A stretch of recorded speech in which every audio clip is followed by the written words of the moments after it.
stories reveal the heart of God for sinners, like the triplet of parables found in Luke 15.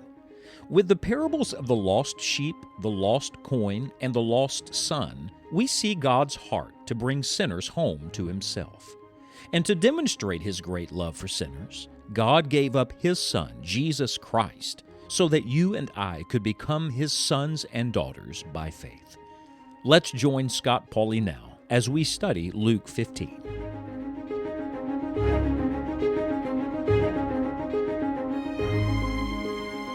Several years ago, when a friend of mine found out that Luke 15, the story of the prodigal son, was my favorite Bible story, they bought me a beautiful book. I have it in front of me right now, called The Father and His Two Sons, The Art of Forgiveness. And it is famous paintings through the centuries, all different styles of artwork that depict the story of the prodigal son. I've enjoyed looking through this album so many times, but I want you to know that no artist can portray what Jesus explained in Luke chapter number 15. In fact, I've never seen a more beautiful picture than the picture that Jesus drew, because Luke chapter 15 is the divine picture of the grace of God. I want to just read through this story again with you today and make some comments along the way, if you'll permit me, because it's just full of symbolism. It's full of pictures. Let's begin again. Luke 15, verse 11. And he said, a certain man had two sons, and the younger of them said to his father, Father, give me the portion of goods that falleth to me. And he divided unto them his living. Now, this was very significant, because in that day the younger brother would have gotten 1/3 of the inheritance. He said, give me my 1/3. Can I ask you, why be content with 1/3 of what the Father has when you already have it all? You know, sin's a bad deal from the very beginning. It really is. And it's significant also what he says. He says, give me. Now remember, when he comes home, he's going to come home saying, make me. Those are two very different prayers. Sin says, give me. Humility says, make me.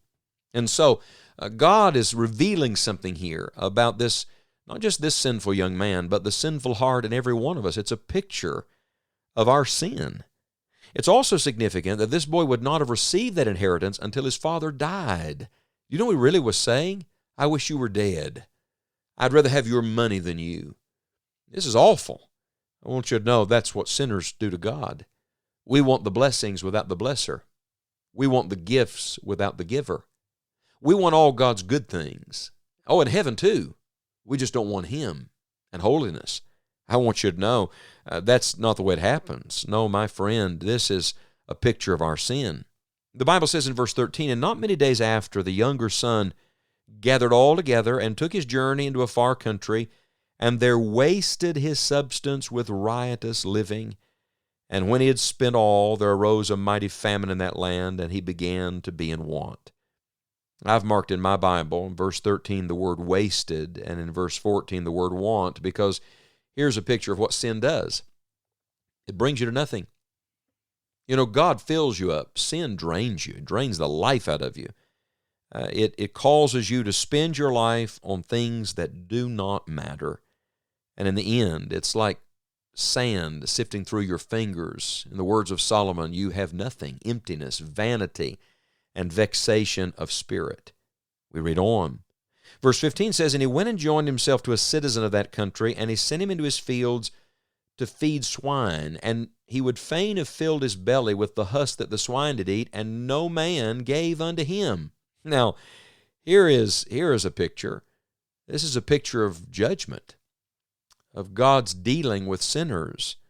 You know, sin stinks. Imagine the smell on this boy living among the pigs. For a Jewish boy, there was no greater disgrace and shame because this was an unclean animal. He's not only working with them, now he's trying to eat their leftovers. Someone says, what a ridiculous thing. Yes, that's what sin does. Think of it. And then we come to verse 17. Here's the turning point. And when he came to himself. Now I just pause right here and say, this is something you could pray for any sinner. Many times through the years, when I've been praying for some lost person that needed to be saved or somebody away from God, I've prayed this verse for them. Lord, bring them to themselves. Bring them to themselves. Pray this for your prodigal today. When he came to himself, he said, "How many hired servants of my father's have bread enough and to spare, and I perish with hunger?"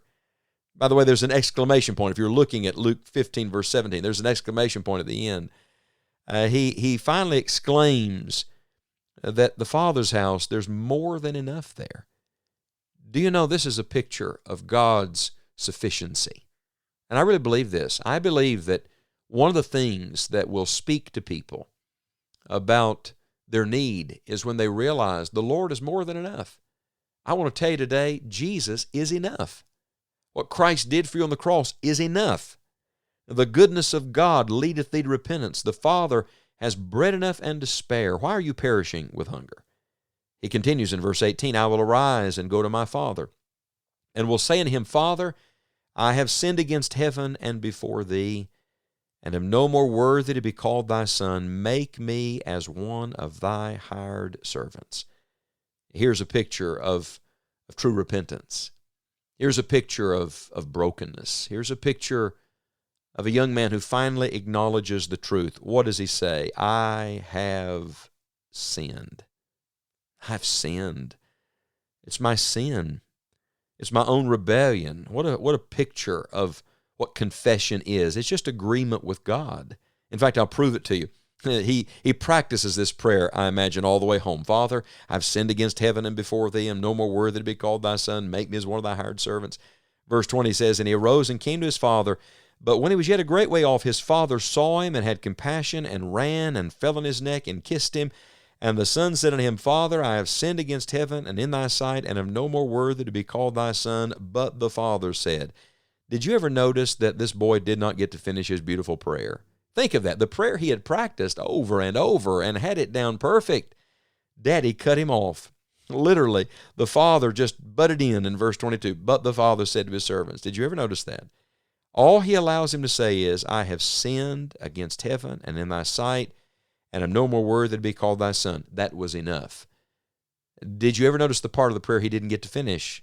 He never got to say, "Make me as one of thy hired servants." And I'll tell you why that is, because God has no hired servants. Now, the only servants God has are those who serve him out of love and gratitude. No, the Lord doesn't have those kind of slaves, and he didn't want this boy to be a slave in his house. He wanted him to be a fully restored, in fellowship son. Oh, this is glorious. Do we really think we have to convince God to forgive us when that's why Jesus died? Do you think you have to talk God into it? Do you think you have to pray the perfect prayer to get God to forgive you? No, all you have to do is what this boy did. What a picture of confession on his side and restoration on the Father's side. What a picture of the grace of God. He simply acknowledged the truth. He agreed with his Father. I have sinned. I am not worthy of any good thing. That's what 1 John 1:9 says, if we confess our sins. I used to think that meant beg and plead and cry and ask over and over again. No, it simply means say the same thing. When you say the same thing about your sin God says about it, God says, that's good enough for me. And he's faithful and just to forgive our sin and to cleanse us from all unrighteousness. And we'll come to the rest of the story. We'll come to everything else the Father does. But do you see this picture of our sin, what sin does, the judgment that follows, what true repentance is, what it is to confess, and then the picture of the grace of our Heavenly Father. See God in this picture and see yourself in this picture. Look in the mirror of Luke 15 today and come home to your gracious Father. The only time in Scripture when God is in a hurry is when He is pursuing sinners. Thank God for His heart for us, and may many more sinners come home to Him. Each week, Scott works to provide helpful resources for you, and one of those resources is his weekly devotional articles on a wide array of subjects, from helps to the family, current events and trends, daily Christian living, and much more. Be sure to visit enjoyingthejourney.org and subscribe to the newsletter so that these helpful resources will come straight to your inbox. We are grateful to have you join us each week. and may God bless you today as you enjoy the journey.